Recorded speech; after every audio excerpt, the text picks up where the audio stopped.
Hello, hello, hello, y'all. I am back on here at the Pop Roast. I told y'all I was going to go live for this Miami review. So, yes, to the few of us who are still watching, this is my review for The Real Housewives of Miami, Season 7, Episode 4. Now, in my last review, what was it? What was I reviewing, y'all? Oh, Next Gen NYC. I asked y'all, did y'all want to see Basketball Wives first or Miami? So yes, this is the review. You know, I love a democratic process, since it ain't working in the country we're in right now. But I digress.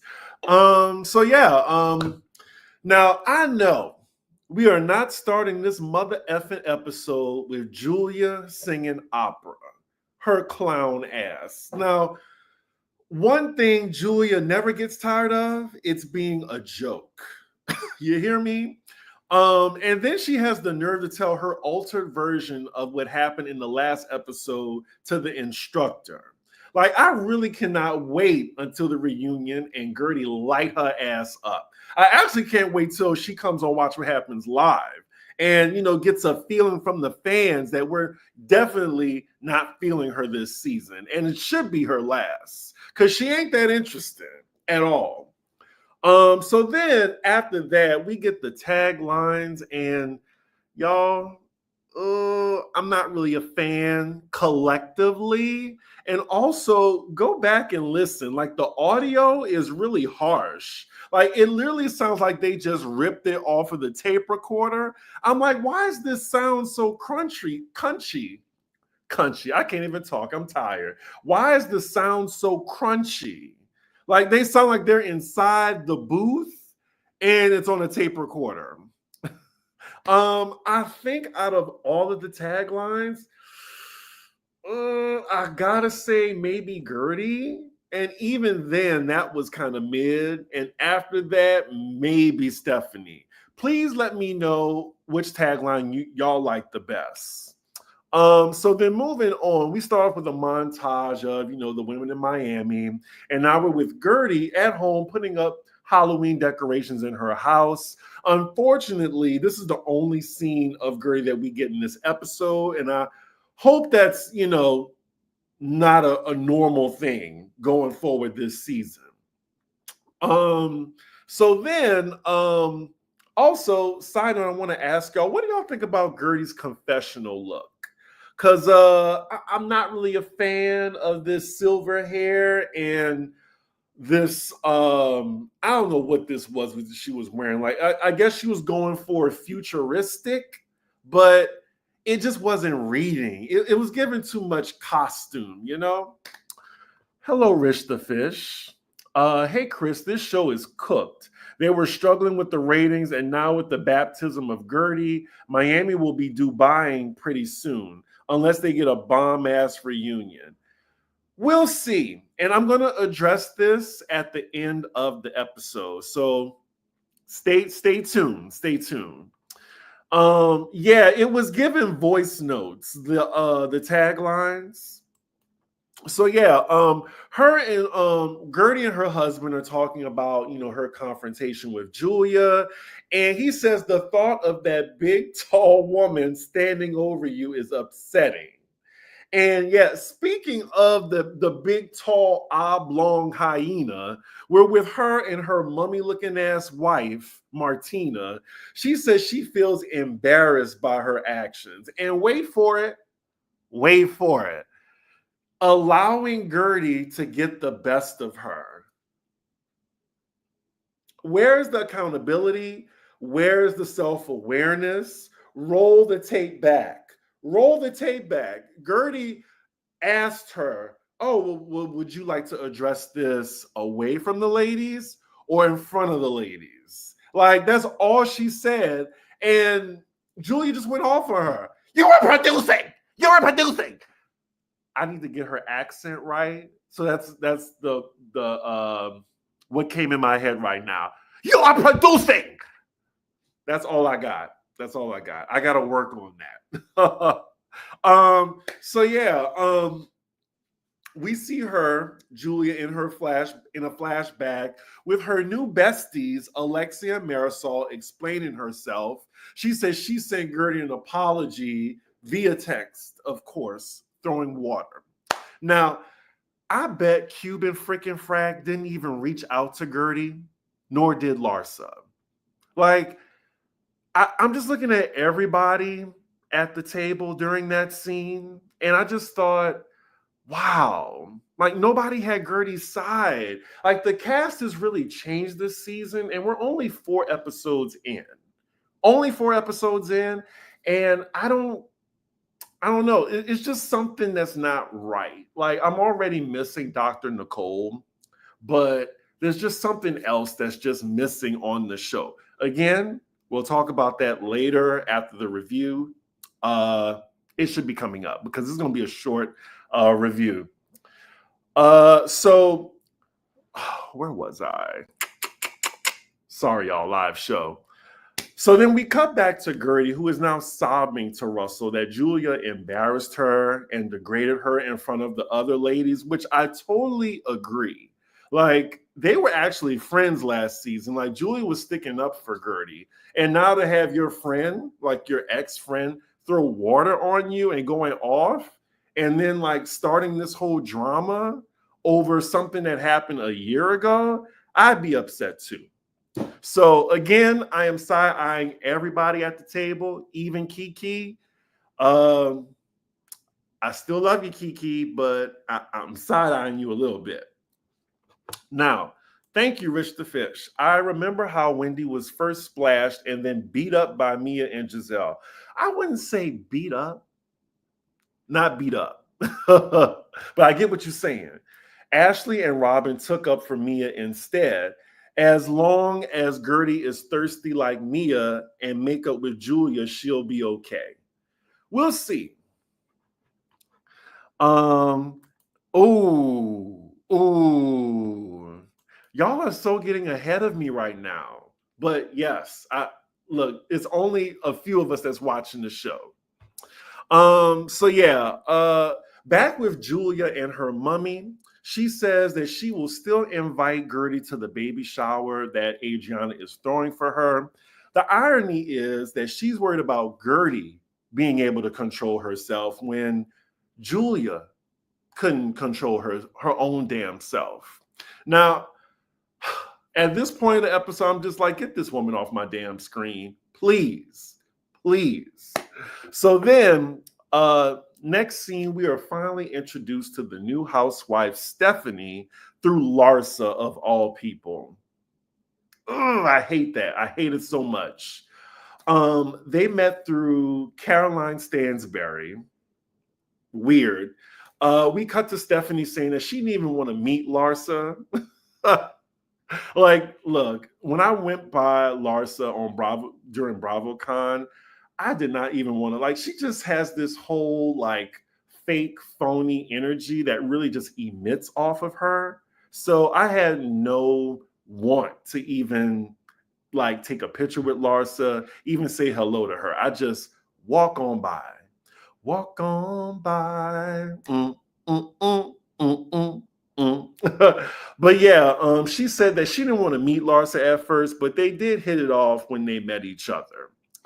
So they're boarding Stephanie's private jet just to go to Orlando to pick up her dogs. Very housewife behavior, over the top. She's doing a good job already. I'll give that to Stephanie. Did y'all like Stephanie? Do y'all have a good first impression of her? So, now when they showcased the Miami cast back at Bravo Fan Fest, that y'all got me to. I appreciate y'all. And now y'all give me the BravoCon as well. Stephanie did not stand out to me at all when they like showed the cast when I was in Miami. I was worried that she was going to be boring, but thankfully this is not the energy that I'm getting on the show. So maybe she was just a little reserved in person, because look, I'm reserved in person. Like on here, like, you know, on 11, I would say, if y'all know me, then yeah, I guess, I'm just thinking right now, like, am I on an 11 right now? I have to do that to, you know, keep up with Alex. But yeah, on here, I'm probably, the dial is turned up. But if you meet me in person, I'm a little reserved. So yeah, like I'm giving Stephanie some grace. Thank you, Sipping the Monty, for the super chat. I appreciate you. And also, look, $ C Diggy one. That's my Cash App. If you want to, support the channel. Stephanie is going to run circles around these women. I'm looking forward to seeing the drama unfold. I am too. I just hate that she's connected to Larsa. Let's see. Oh, let me get this down. So then we get a small background on her, and she's definitely about her business. She married rich, but she used her husband's connects to be a businesswoman in her own right. Unlike Mia, like Mia was a phony ass businesswoman. Like I see her, like she is definitely the real deal. So far, so good. Good first impression. I also think she brings something to the table rather than sit at home and be a housewife. Now, there ain't nothing wrong with that, like sitting at home being a housewife, just spending your husband's money. But she used her husband's access to build her own self up. And now they're both equals in their marriage instead of her husband, saying, well, I got the money. Kind of like if we compare Stephanie to Lisa. Like Lisa is fine being a housewife, and that is fine. But she runs into the trap of depending on her husband. And I feel like if Stephanie ever divorced her husband, she has her own money, her own business, everything. So anyway, what I really hate is that she's being introduced to this group through Larsa, because Larsa is just such an awful person. Yes, we need her on the show to be a villain, but still, like, I feel like she's definitely going to try to influence Stephanie to dislike Lisa. So then meanwhile, Larsa gets a call from Marisol that Alexia decided to get an extension to get divorced. And she's basically saying that Alexia nor Todd wants to pull the trigger on the divorce. And they really want Alexia to do it. But look, again, there's still a shred of me that thinks that they are playing with their marriage for a plot line, because it just doesn't make sense to me. It doesn't at all.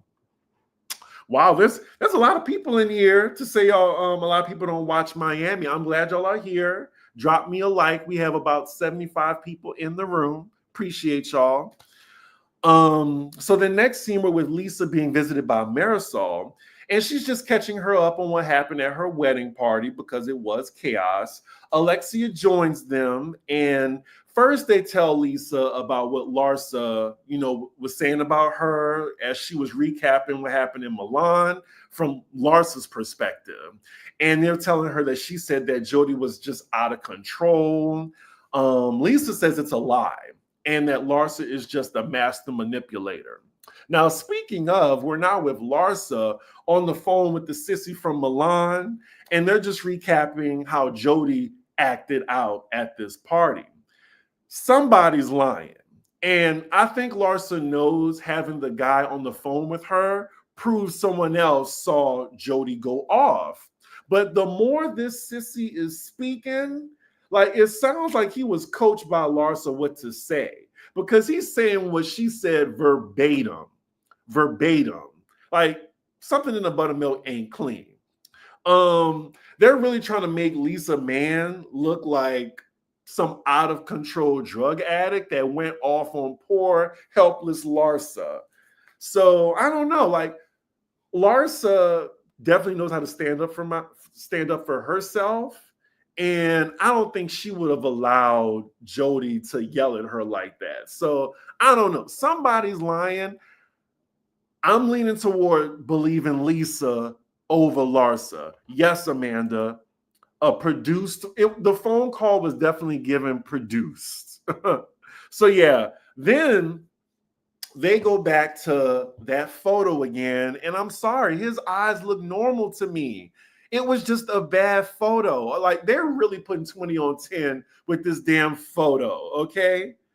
Like, look, they could go back to that photo, whatever. Like Larsa, you talking about somebody's eyes. Let's look at your lips. Let's look at that distorted ass on you, okay? If you want to talk about body parts.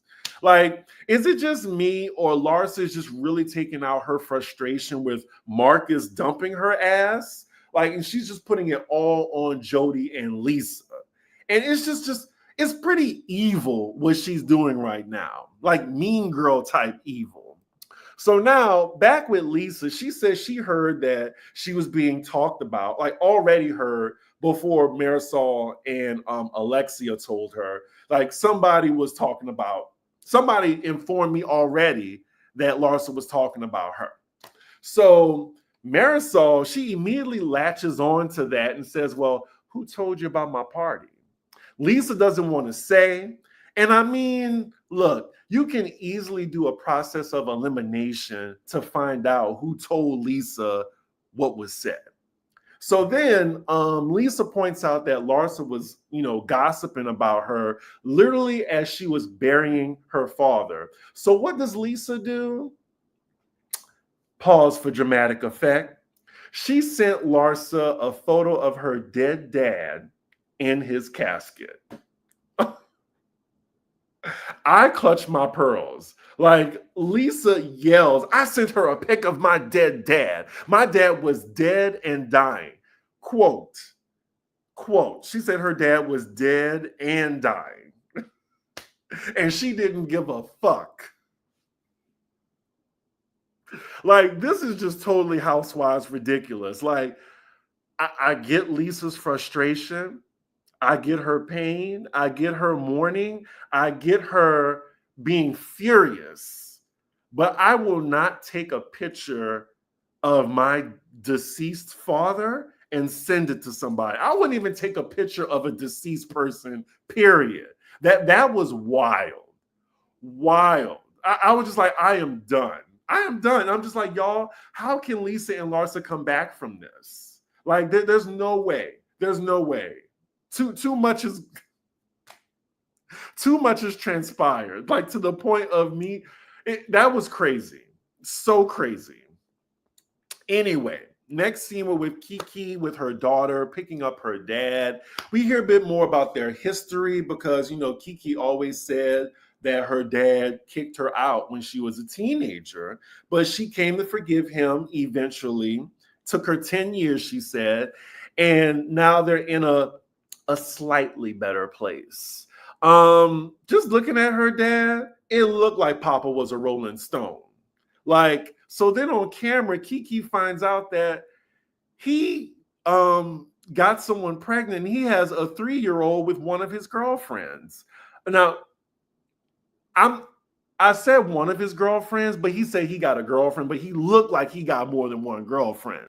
But the kicker is he has a 3-year-old, and his child is younger than Kiki's own daughter, who's 4 years old. So Kiki's daughter has a 3-year-old uncle, technically. So then Kiki calls him out for not being the best grandfather. And I'm just like, well, if he was an ain't shit father, I'm pretty sure he's bound to be an ain't shit grandfather too.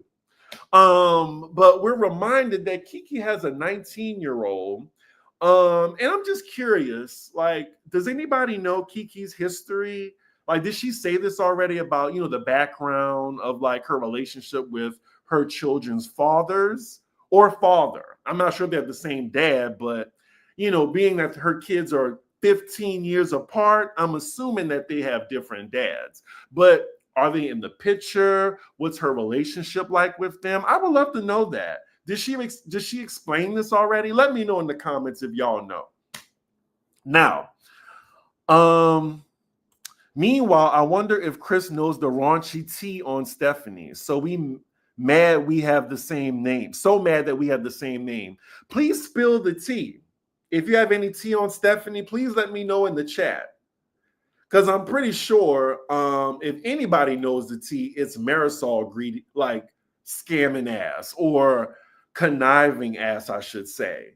Because I just heard today, because that's the new headline, that Nicole said, well, allegedly, Marisol hired a private investigator on Nicole to get dirt on her so she can get, out of the friend role that she's put in.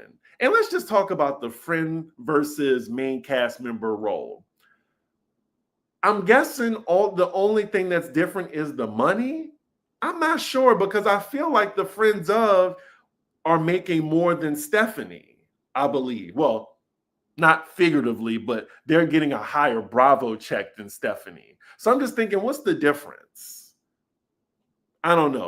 Because I feel like the friends of are pretty much like the same as cast members. At least Kiki and Marisol. The only person who has friend of screen time is Adriana. Like, I'm not sure why Kiki and Marisol aren't holding mojitos as well. Because right now there's 1, 2, 3, 4, 5, 6 main cast members. They really could have 8. Didn't they have 8 during New York, or was it 7? Y'all let me know in the comments. I'm going to continue on. But yeah, next scene, some of the cast is going out for cocktails. It's Marisol, Larsa, Julia, and the new girl, Stephanie.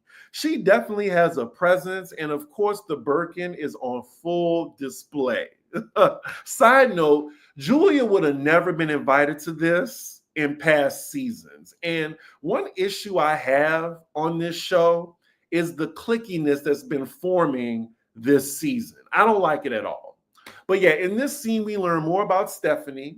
Her husband is 25 years her senior. And then we see that she's invited to Julia's baby shower now. We find out that, just speaking of which, she doesn't have children because she doesn't want children.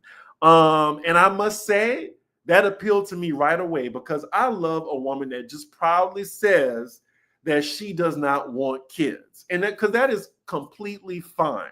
I think we should stop the shame on women having kids. Not everybody wants kids. Not everybody can have kids, but I love the women that are proud to say, you know what? I don't want kids. I don't want that societal pressure. I'm going to break that. I don't want kids. I don't have time for them. And maybe I don't like kids. I don't like kids. So, oh, so Stephanie has the tea. Let Stephanie, let me know. Let me know. We interrupt this review for the tea.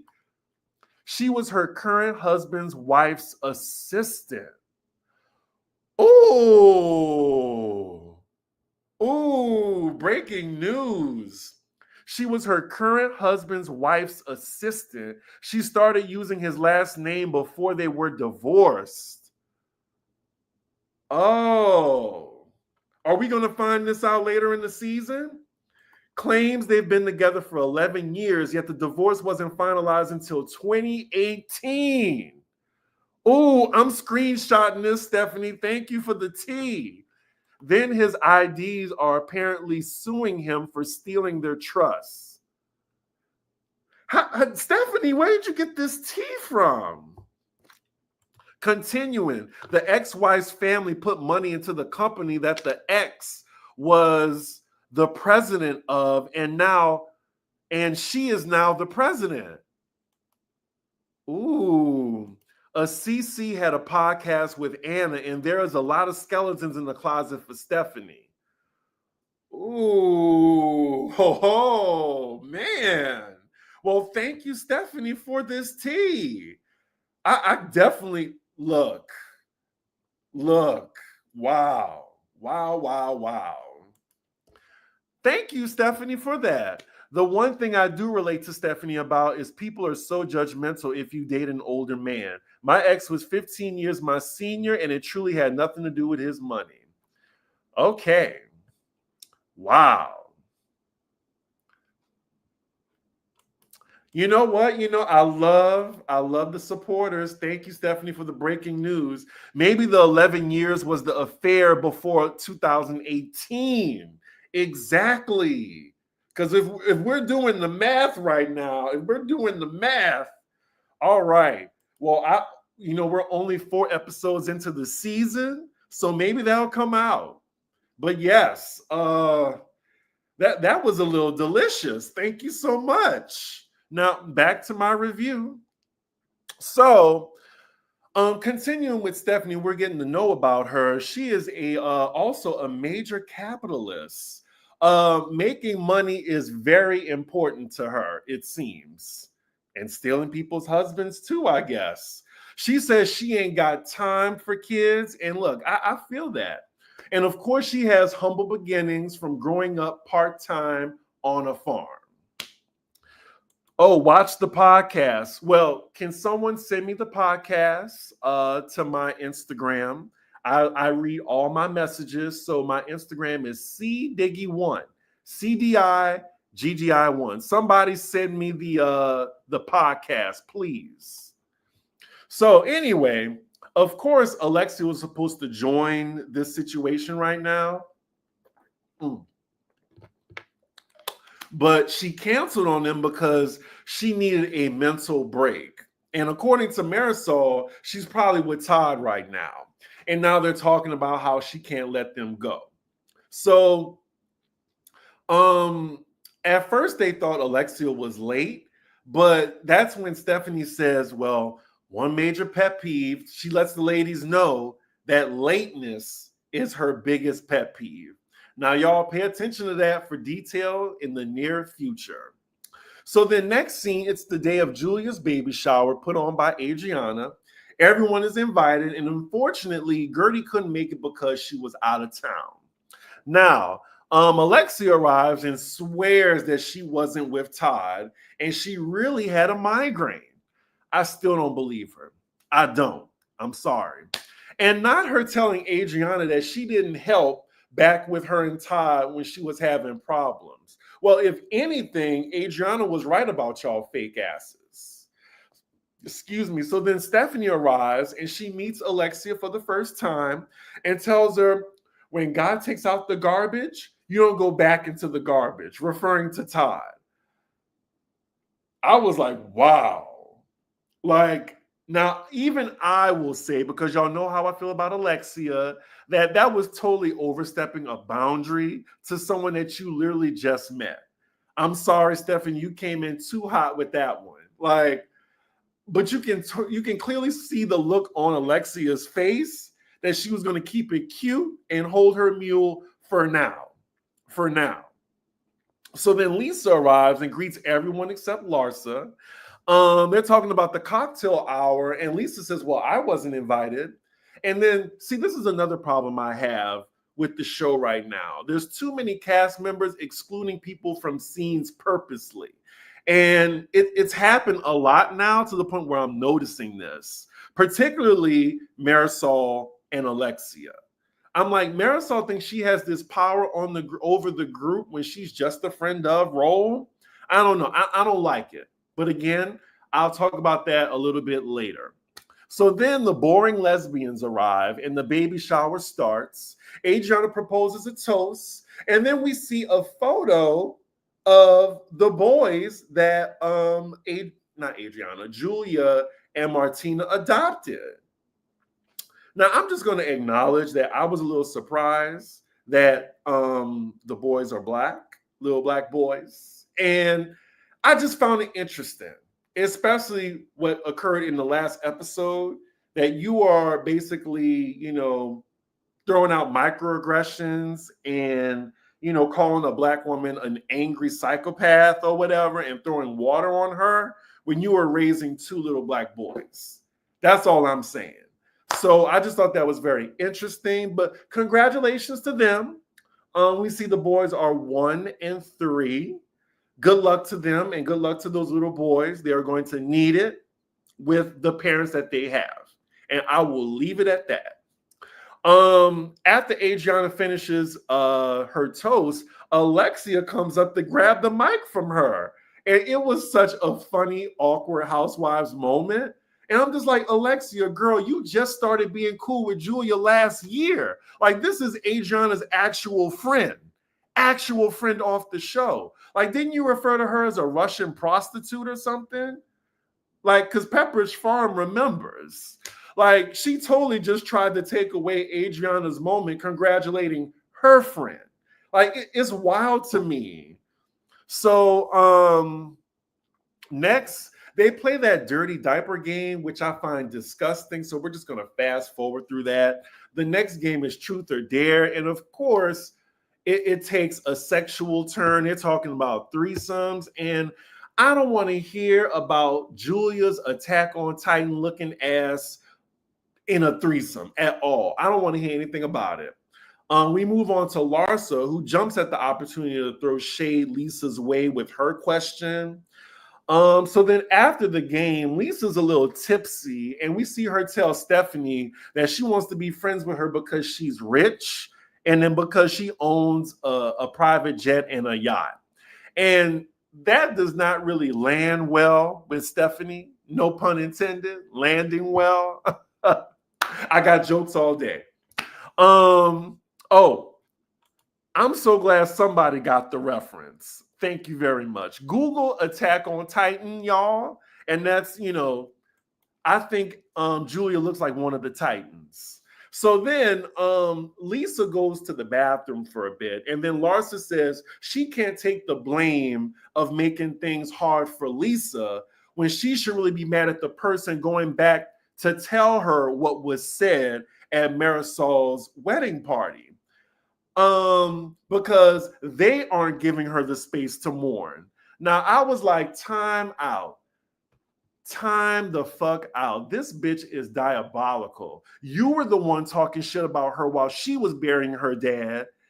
And like, you knew what you were saying behind her back.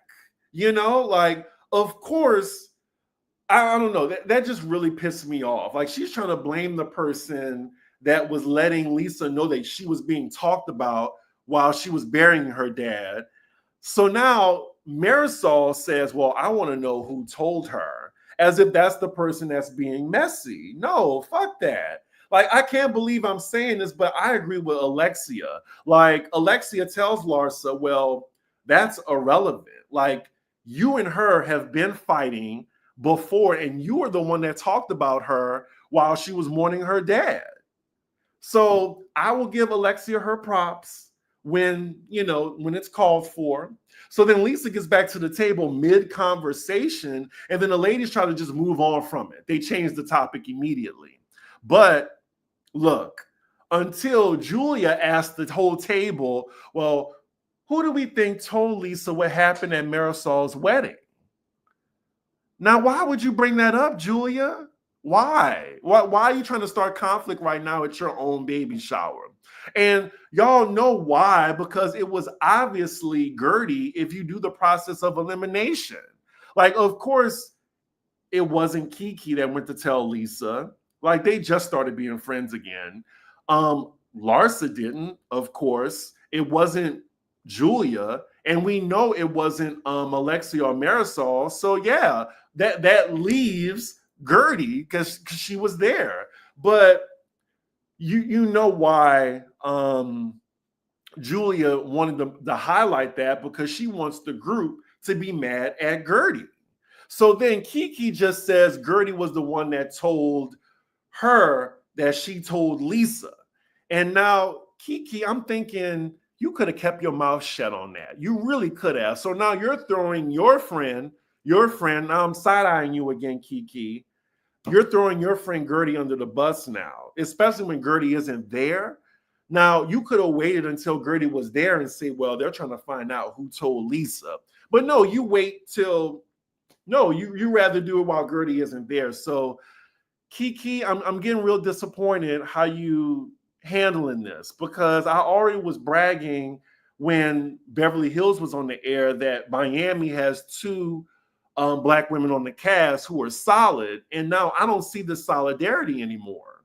I don't get it. So what I think Guerdy was doing was being a good friend. There was nothing wrong with what Guerdy did. So then Lisa, who is already tipsy and clearly on the tipping point of going off, says it doesn't matter. The conversation was about me, and where I couldn't defend myself while I'm dealing with my dead dad. Whew. So yeah, the boiling point is already reached. But then even in this moment, Larsa doesn't care. She doesn't back down and says, of course it matters. She really is a soulless see you next Tuesday. I cannot stand Larsa at all. So then Lisa just starts to break down. She asked the table, what is wrong with all of you? Like, I feel bad for her. She says it hasn't even been a full week since I put my dad in the ground. And I really think this is all Julia's fault. Lisa then gets up to leave and starts sobbing on her way out.